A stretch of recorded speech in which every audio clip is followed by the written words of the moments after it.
오늘도 말씀 가운데 하나님이 우리에게 주시는 음성을 들을 수 있기를 주님의 이름으로 축복합니다. 아멘. 오늘은 사사기 9장 전체 말씀을 다 살펴보려고 합니다.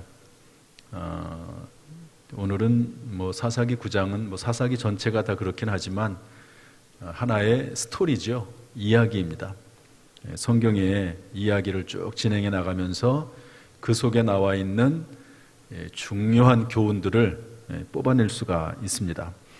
그런데 오늘은 아비멜렉이라고 하는 사람의 이야기입니다. 아비멜렉, 여룻바알의 아들 아비멜렉. 지금까지 사사에 대한 이야기를 쭉 해왔거든요. 기드온이니 또 뒤에 가면 삼손이니 이런 유명한 사사들이 있습니다. 그런데 이 아비멜렉은 하나님이 임명한, 하나님이 성령으로 이렇게 불러주신 그런 사사가 아니고 자기가 임의로 사사가 된 사람입니다. 사사라고 할 수도 없죠. 스스로 왕이 된 사람입니다. 그 사람이 아비멜렉인데요. 우리 22절 보면 이렇게 되어 있습니다. 아비멜렉이 이스라엘을 다스린 지 3년에 권력을 잡은 지 3년 됐다는 말이죠. 아비멜렉은 왕이라고 호칭을 했습니다. 다른 분들은 전부 사사라고 호칭이 됐는데 아비멜렉은 왕이라는 호칭을 받았습니다. 본인이 그렇게 한 거죠. 6절 말씀 보면 세겜의 모든 사람과 밀로 모든 족속이 모여서 세겜에 있는 상수리 나무 기둥 곁에서 아비멜렉을 왕으로 삼으니라, 이렇게 되어 있습니다. 아비멜렉은 누구냐면 일단은 요 22절 앞에 있는 부분을 좀 먼저 한번 스토리, 이야기로 한번 쭉 설명을 한번 하도록 하겠습니다. 아비멜렉은 9장 1절에 보니까 여룻바알의 아들이라고 되어 있습니다. 여룻바알은 누구죠? 기드온입니다. 기드온의 별명이 여룻바알입니다. 그 이야기를 왜 별명이 여룻바알인지 설명할 시간은 없고요. 그 뜻은 뭐냐면 바알이 싸울 것이다, 이 말입니다.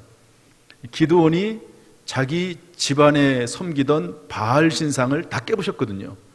그러니까 주변에 있는 친족들, 어른들, 집안의 어른들, 심지어는 그 지역에 있는 수많은 바알을 섬기는 사람들이 그 아들을 잡아 죽이라고 합니다. 우리가 섬기는 바알 신을 저렇게 무참히 다 잘라버리고, 팔다리 다 잘라버리고, 기드온이 그렇게 했거든요. 그러니까 죽이라고 할 때 아버지가, 기드온의 아버지가 뭐라고 말하냐면 바알이 신이면, 바알이 살아있으면 바알이 싸울 것이다. 그러니까 바알이 싸우게 내둬라. 왜 내 아들을 죽이려고 하냐? 바알이 진짜 신이면 바알이 죽일 것이다. 바알이 스스로 싸워서 기드온을 죽이든지 문제를 해결할 테니까 내버려둬라. 그래가지고 이제 기드온이 살아남거든요. 그 아버지가 우상을 숭배하는 일을 하지만 그래도 아들을 죽일 수는 없었던 것 같아요. 어쨌든 그때부터 기드온의 별명이 여룻바알이 됩니다. 여룻바알. 이 바알이라고 하는 게 바알 신을 말하거든요. 그런데 그 기드온이 죽습니다. 그런데 기드온의 아내가 많습니다. 8장 29절에 보니까, 30절에 보니까 기드온이 아내가 많으므로 그의 몸에서 낳은 아들이 70명이었고, 몇 명이라고요? 70명. 참 아들이 70명입니다. 이제 아내들이 많으니까 여러 아내들을 통해서 아들을 무려 70명이나 낳았습니다. 세겜이라고 하는 땅이 있는데요. 그 세겜이라고 하는 곳에 첩이 있었습니다. 그런데 그 첩이 아들을 낳았는데 그 아들의 이름이 아비멜렉입니다. 그래서 이 아비멜렉이라고 하는 사람 이야기가 쭉 나오게 되는데 1절부터 6절 내용은 그 아비멜렉이 정권을 탈취하는, 기드온이 사사니까 어쨌든 그 당시에는 전 이스라엘을 통치하는 권력자 아닙니까? 최고 권력자, 하나님의 사자로서 일을 했는데 아버지가 죽고 나니까 누군가는 그 권력의 자리를 물려받아야 되지 않겠습니까? 물론 이제 하나님께서 다른 사사를 세울 수도 있지만 다른 사사를 세우기 전까지는 누군가 그 일을 해야 되거든요. 그래서 그 아비멜렉이 그 권력을 얻으려고 어떤 일을 하냐면 9장 1절부터 6절에 보면은요, 세겜이라고 하는 곳에 갑니다. 세겜은 어디냐면 어머니의 고향입니다. 어머니, 뭐 자기의 고향일 수도 있죠. 그 땅 사람들을 회유해가지고 우리가 나에게, 쉽게 말해서 나에게 힘을 주면 나와 함께 이 세겜 사람들이 전 이스라엘을 통치하도록 하자 하는 이제 그런 유혹을 합니다. 그래서 세겜 사람들이 찾아가는 이제 지연, 그야말로 지연이죠. 어머니의 그 땅. 그 다음에 나는 너희와 고륙이다. 한 피를 나누는 형제다. 그래서 혈연을 이용하고요. 그 다음에 4절 가가지고 바알브릿이라는 말이 나옵니다. 우상 숭배하는 사람들을 끌어들입니다. 정권을 얻기 위해서. 또 4절 후반절에 가면 방탕하고 경박한 사람들을 사서 자기를 따르게 합니다. 용병이나 비슷한 거죠. 이렇게 해서 사람들을 모집을 하고 또 사람들을 회유하고 해가지고요, 어떤 일을 행하냐면 우리 9장 5절 말씀 한번 읽어보겠습니다. 9장 5절 이 말씀 좀 읽어봐야 될 것 같아서요. 읽어보죠. 시작. 오브라에 있는 그의 아버지의 집으로 가서 여룻바알의 아들 곧 자기 형제 70명을 한 바위 위에서 죽였으되 다만 여룻바알의 막내 아들 요담은 스스로 숨었으므로 남으니라. 다 죽여버립니다. 그런데 중요한 표현이 뭐냐면 한 바위 위에서 죽였다 이 말이 있거든요. 이것을 성경을 해석하는 면에서 조금 자세히 살피면 어떤 의미가 있냐면 70명을 다 불러 모아놓고, 여러분 같은 전쟁 영화 같은 데를 보면은 전쟁 영화 사람들 손을 뒤로 묶어놓고 한 사람 한 사람씩 총으로 쏴서 죽이잖아요. 그러는 것처럼 한 사람 한 사람 바위로 불러다가 한 사람 한 사람 좀 죽인 거예요. 한 사람 한 사람 다 70명을 어떻게 보면 자기 형제들이죠. 배가 다르긴 하지만 그 형제들을 한 사람 한 사람 다 죽여버립니다. 아비멜렉이 그렇게 아주 비참하게, 처참하게, 잔인하게 자기 형제들을 죽입니다.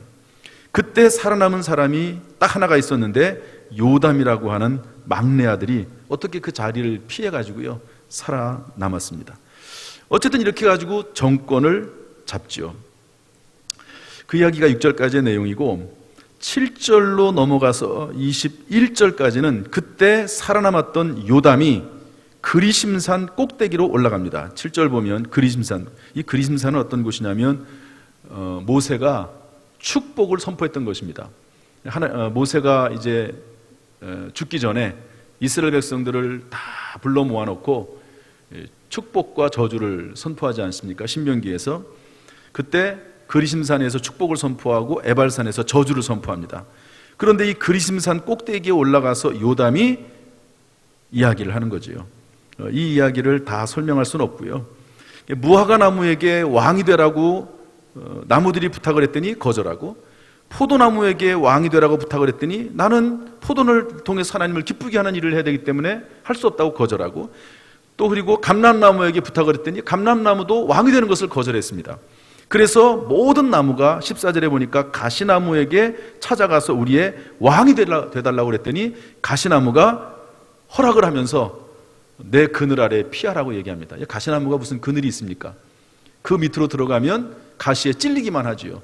어쨌든 이 요담이, 살아남은 요담이 아비멜렉에 대해서 가시나무로 비유를 하면서 너희들이 이 아비멜렉에로 간 것은, 이것은 참된 왕을 찾은 것이 아니고 가시나무 밑으로 들어간 것에 불과하다 하는 것으로 이렇게 비유를 들어서 설명을 한 다음에 그 뒤에 쭉 이야기가 나옵니다. 16절부터 보면 우리 아버지 여룻바알이 너희들을 위해서, 이스라엘 백성들을 위해서 얼마나 충성하고 헌신하고 고생했느냐, 죽음을 무릅쓰고 적군과 싸워서 이 나라를 지키지 않았느냐.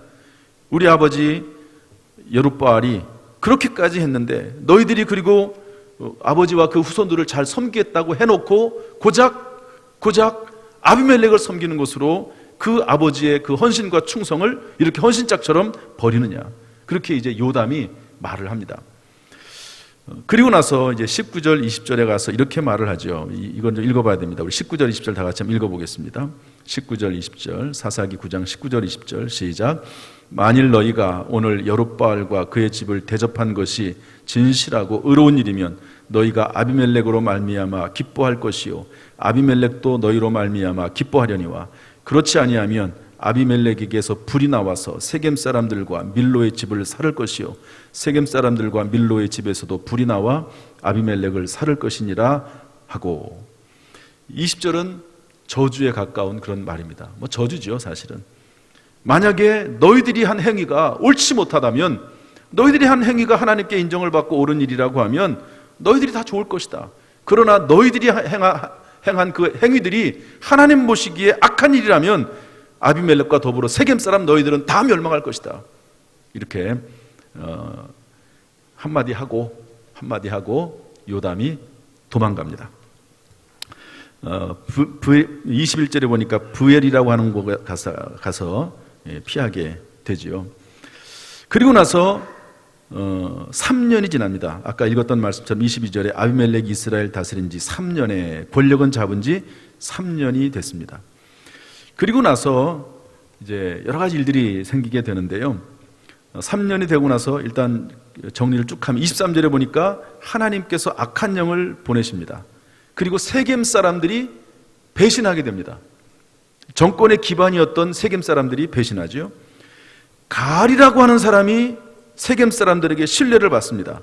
가알이라고 하는 사람이 나타나가지고 세겜 사람들을 다 불러놓았고 잔치를 베풀죠. 그리고 아비멜렉을 저주합니다. 그리고 종교적인 대립을 부추깁니다. 여룻바알이라고 하는 사람이 누구냐? 바알이 싸울 것이냐라고 했던 그 사람 아니냐? 그런데 그 여룻바알의 아들이 바로 이 아비멜렉인데 너희들이 왜 아비멜렉을 섬기고 있느냐? 왜냐하면 이 세겜 사람들은 또 바알을 섬기는, 우상을 섬기는 그런 사람들이거든요. 그래서 종교적인 대립을 부추기면서 가알이 일어나지요. 그러니까 아비멜렉이 가만히 있겠습니까? 아비멜렉이 일어나서 전쟁을 합니다. 아비멜렉이 전쟁에서 승리를 해요. 계속 승리합니다. 아비멜렉은 싸움을 잘하고 또 세력이 있으니까 가알이 비록 사람들에게 신뢰를 받아가 일어나긴 하지만 이 아비멜렉이 전쟁에서 이기게 되는 것이죠. 그런데 그 아비멜렉이 어떻게 해서 죽게 되냐면 전쟁에서 승승장구하다가 한 번에 실수로 죽습니다. 우리 52절 53절 말씀 한번 읽어보겠습니다. 52절 53절 뒤로 쭉 넘어가서 시작. 아비멜렉이 망대 앞에 이르러 공격하며 망대의 문을 가까이 나아가서 그것을 불사르려 하더니 한 여인이 맷돌 윗짝을 아비멜렉의 머리 위에 내려 던져 그의 두개골을 깨뜨리니. 참 허무하게 죽습니다. 망대에서 어떤 한 여인이 그냥 맷돌 한 짝을 딱 던졌는데 그거 맞아서 머리가 깨져서 죽어버렸습니다. 이렇게 해서 아비멜렉이 파멸되고 멸망되는 그런 내용입니다.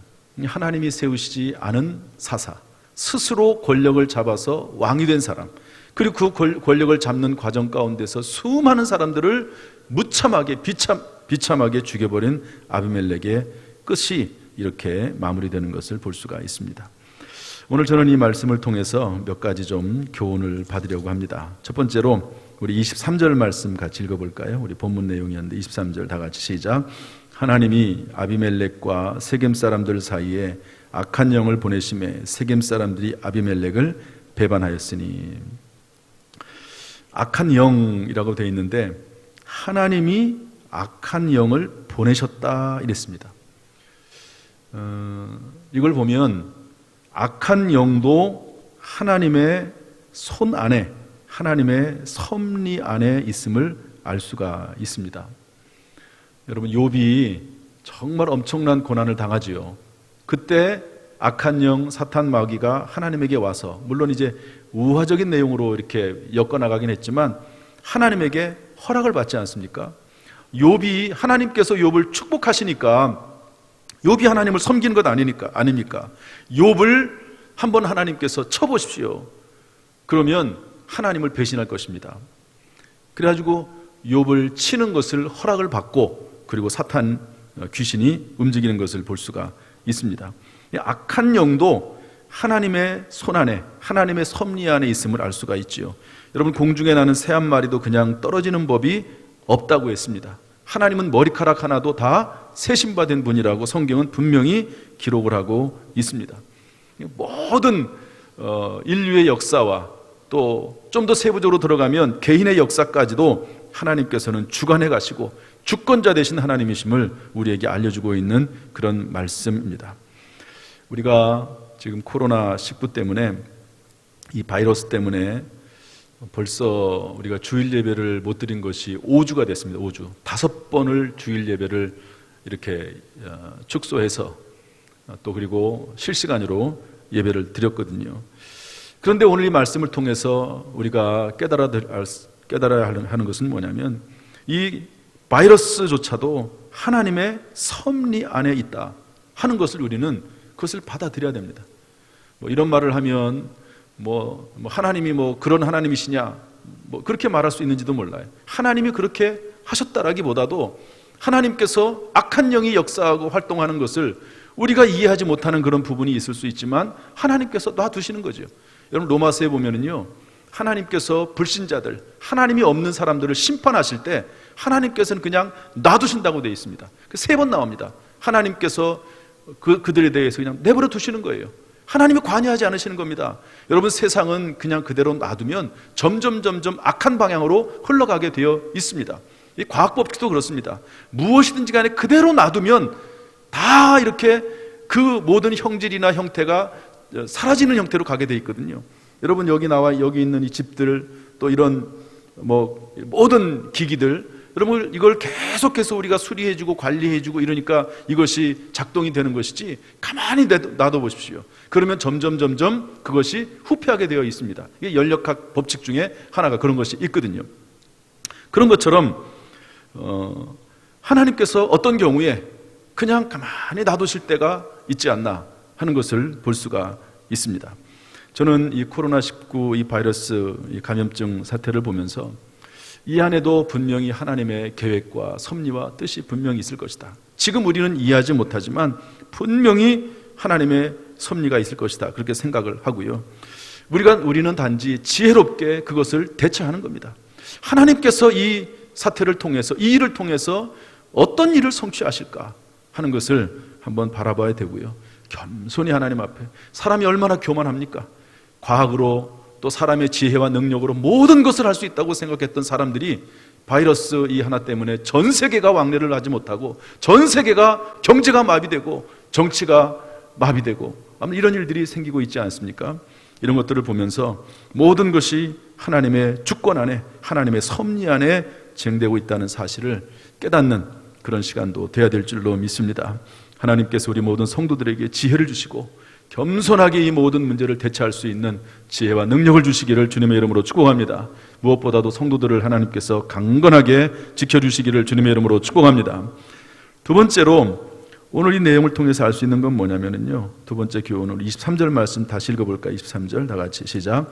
하나님이 아비멜렉과 세겜 사람들 사이에 악한 영을 보내심에 세겜 사람들이 아비멜렉을 배반하였으니. 여러분, 세겜 사람들과 아비멜렉은요, 정권을 잡기 위해서 서로 힘을 모았던 그런 사람들입니다. 그런데 그 결합이 깨집니다. 왜 깨졌을까요? 서로의 이익을 위해서 모인 결합이기 때문에 그렇습니다. 하나님의 영광을 위해서 모인 결합이 아니고, 하나님의 뜻을 위해서 모인 결합이 아니고, 정말로 사람들을 유익하게 하기 위해서 모인 결합이 아니고, 자기들의 유익을 위해서. 세겜 사람들은 자기들이 정권을 잡으면 그걸 통해서 온 이스라엘의 최고가 되고, 또 그리고 아비멜렉은 왕이 되고, 하나님께서 왕을 세운 적이 없거든요. 왕을 세운 적이 없습니다. 하나님께서 사사들을 통해서 계속 통치해 나가셨지, 하나님께서 왕을 세우지 않으셨습니다.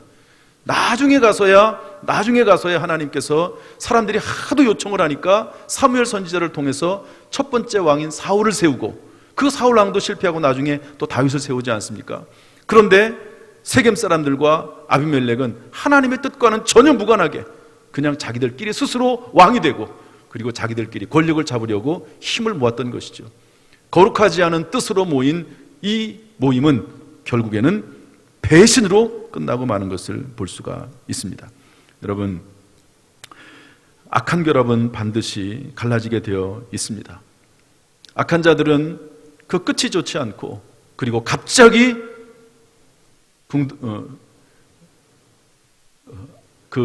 자기들의 실수로, 자기들의 허물에 스스로 빠져드는 것을 성경이 계속해서 말씀하고 있습니다.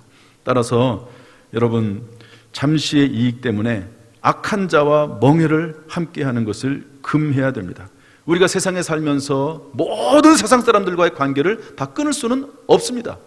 왜냐하면 그들에게 다가가서 전도도 해야 될 필요가 있고, 또 예수 그리스도의 향기를 드러내기도 해야 되겠지요.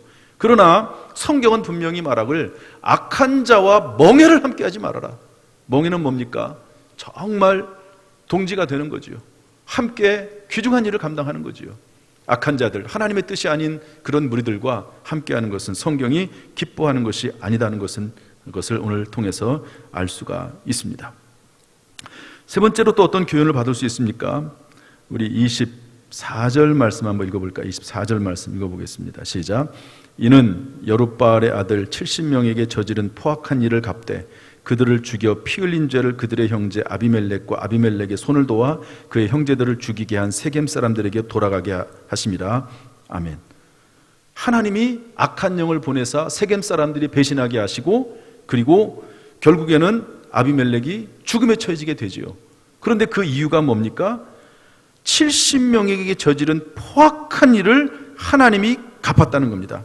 그 피 흘린 죄를 그들의 형제 아비멜렉과 아비멜렉을 도와준 사람에게까지 하나님께서는 그 대가를 치르게 하셨다 하는 것을 성경이 말씀해 주고 있습니다. 이에 대한 내용이요, 맨 사사기 9장 맨 끝에서 또 나옵니다. 우리 56절 말씀 한번 읽어보겠습니다. 56절, 57절 읽어보죠. 시작.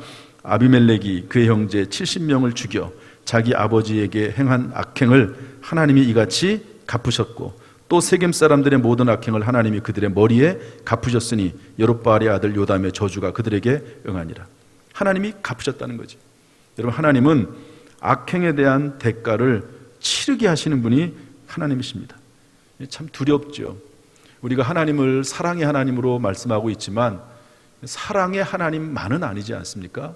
하나님은 공의로운 하나님이시기도 하다는 사실을 우리가 깨달아야 될 것입니다. 저는 이 말씀을 보면서, 그렇지만 우리가 어떻게 악한 일을 안 하고 삽니까? 죄를 어떻게 안 짓고 삽니까? 실수도 많이 하고 허물도 많이 있지 않습니까?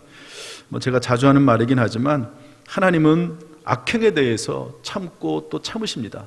회개할 기회를 주시거든요. 그런데 계속해서 악을 저지르고, 그리고 한계를 뛰어넘어서 너무 흉악무도한 죄를 범하고 도를 넘을 때 참 그것은 문제가 되고 하나님의 심판을 스스로 자초하는 일이라고 볼 수가 있습니다. 그래서 여러분, 아비멜렉 또 세겜 사람들 얼마나 잔인합니까? 70명의 자기 형제들을 다 불러다가 바위에다 올려놓고 한 사람 한 사람 한씩 다 죽여가면서 권력을 잡기 위해서 그런 일을 하지 않습니까? 이것은 도를 넘어선 거예요. 저는 그렇게 봅니다. 도를 넘어선 거예요. 사람이 실수를 안 할 수는 없지만, 그러나 어떤 경우에는요, 도를 뛰어넘어서 아주 의지적으로 악하고 의지적으로 도를 넘고 선을 넘는 그런 일을 행하는 경우도 종종 있을 수가 있습니다. 여러분, 도를 넘는 것은 하나님의 자리를 침범하는 것입니다. 내가 다른 사람에게 조금 혼낼 수도 있죠. 꾸준함할 수도 있습니다. 또 어떤 경우에는 또 필요한 어떤 보복이 조금 필요할 수도 있을지 몰라요. 그러나 그것도 도를 넘는 것은 안 됩니다. 다른 사람이 나를 죽인다고 해서 나도 다른 사람을 죽일 수는 없는 겁니다. 그러지 않습니까? 그거는 또 똑같은 살인죄를 저지르는 것이기 때문에 그렇습니다. 최종 심판권은 하나님에게 있는 것을 우리는 고백하고 인정할 수밖에 없는 것이죠. 하나님은 악행에 대해서 그 악행에 대한 대가를 치르게 하신다 하는 것을 성경이 아예 아주 분명하게 24절과 56절에 걸쳐서 하나님이 이같이 갚으셨다, 하나님이 이같이 갚으셨다 말씀하고 있습니다. 사람이 갚은 게 아니고 어떤 한 여인이 맷돌짝을 던져가지고 그 여인 때문에 죽은 것이 아니고 하나님께서 갚으셨다고 성경은 말씀하고 있는 것이죠. 아무튼 이런 일이 애초부터 일어나지 않는 게 좋습니다. 우리가 하나님 앞에서 겸손하게 하나님의 지혜를 따라 살아나갈 수 있는 저 여러분 될 수 있기를 주님의 이름으로 축복합니다. 마지막 하나만 더 보겠습니다. 우리 57절 말씀인데요. 한번 읽어보죠. 57절 다 같이 시작. 또 세겜 사람들의 모든 악행을 하나님이 그들의 머리에 갚으셨으니 여룻바알의 아들 요담의 저주가 그들에게 응하니라. 아멘. 이거 참 해석하기가 어렵습니다. 요담의 저주, 그 70명을 죽일 때 한 명 살아남았던 그 기드온의 막내 아들의 저주, 그 저주에 대해 제가 말씀드렸었죠. 그런데 그 저주가 응답됐다는 거예요. 하나님께서 악행에 대해서 심판했다고도 되어 있지만 그 저주가 응했다라고도 성경은 말씀을 하고 있습니다. 저는 이걸 이렇게 좀 정리를 해보겠습니다.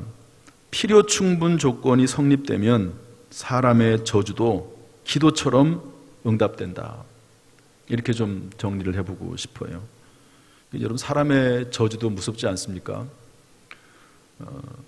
이미 사람이 저주할 정도가 되면 극한 악행을 저질렀다고 볼 수가 있는 것이죠. 그렇지 않습니까?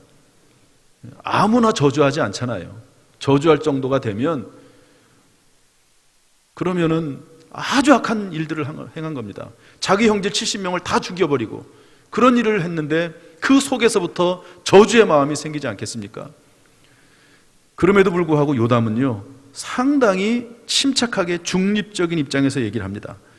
아까도 말씀드렸지만 만일 너희가 한 일이 진실하고 의로운 일이라면 너희들에게 기쁠 것이다. 기쁨이 있을 것이다. 그러나 그렇지 아니하면 너희들이 행한 일이 진실하고 의롭지 않은 일이라면 불이 나와서 아비멜렉과 너희들을 다 불살할 것이다. 가정법을 써가지고 그래도 나름대로 감정을 좀 수그러뜨리고 그리고 선포하는 형식으로, 저주지만 선포하는 형식으로 말을 하는 것을 볼 수가 있습니다. 그러므로 여러분, 사람의 저주가 되어서는 안 된다 하는 것을 알 수 있습니다. 물론 우리가 꼭 기억해야 될 말씀은 뭐냐면 잠언서 26장 2절엔 이렇게 되어 있습니다. 한번 따라서 합시다. 까닭 없는 저주는 이루어지지 않는다. 까닭 없는 저주는 이루어지지 않습니다. 또 시편 109편 17절에는 뭐라고 되어 있냐면 저주하기를 좋아하면 그것이 자기에게 임한다, 이런 말도 있습니다. 그러니까 저주라고 하는 것은 결코 좋은 건 아니에요.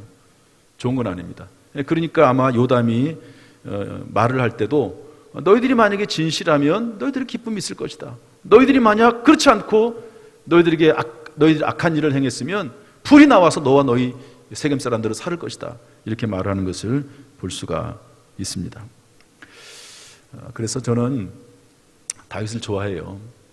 사람이 막 이 요담처럼 이렇게 다 형제들이 죽고 얼마나 억울하고 분통하겠습니까? 여러분, 성경에 그런 분들이 많이 있잖아요. 그런 일이 있을 때는 그냥 있으면은 병 걸려고 못 살 겁니다. 아마 병들 어떻게 살겠습니까? 다윗처럼 저는 할 수도 있다고 생각을 합니다. 하나님 앞에서 그 모든 저주를 다 토설하는 거죠. 쏟아붓는 거죠. 시편 55편, 58편, 109편, 137편에 보면 다윗이 사울왕 때문에 당한 그 고통과 슬픔과 아픔과 억울함을 사람에게로 가져가지 않고 하나님 앞에 나와서 다 쏟아놓습니다. 토설합니다. 토설해요. 이게 저주에 대한 표현이죠. 사람 앞에서 저주한다기보다도 하나님 앞에서 그 저주스러운 마음들을 하나님 다 토설하는, 토해놓듯이 하는 그런 일들을 하고, 그 다음에 성경은 신약시대에 와서 예수님께서 뭐라고 말씀하시냐면 평안을 빌라고 말씀하십니다. 너에게 평안을 빌면 그 평안이 합당하면 그 사람에게 평안이 갈 것이지만 합당하지 않으면 평안이 너희에게 돌아올 것이다. 그렇게 말씀하시면서 저주하기보다는 축복하기를 좋아할 것을 말씀해주고 있습니다. 여러분, 필요 충분히 성립이 되면 기도처럼 사람의 저주도 응답이 됩니다. 그러므로 저주받을 정도의 그런 일들은 하지 말아야 된다고 보고요. 혹시 그럴 일이 있으면 내가 다른 사람에 대해서 하나님 앞에 다 쏟아놓고 그 상한 심령을 하나님 앞에 다 내려놓고 그 마음에 상심한 거, 낙심된 거, 근심된 것들을 하나님 앞에 다 토설할 수 있기를 주님의 이름으로 축복합니다. 또 오히려 축복하는 가운데 그 축복이 우리들에게 오히려 임하는 그런 놀라운 역사도 있기를 주님의 이름으로 축복합니다. 하나님께서 우리 모든 성도들 현장에서 예배를 드리든 집에서 예배를 드리든지 간에 어떤 일을 만나든지 모든 일들이 합력하여 선이 되고 오히려 더 잘 되는 역사가 있기를 주님의 이름으로 축복합니다. 기도하겠습니다.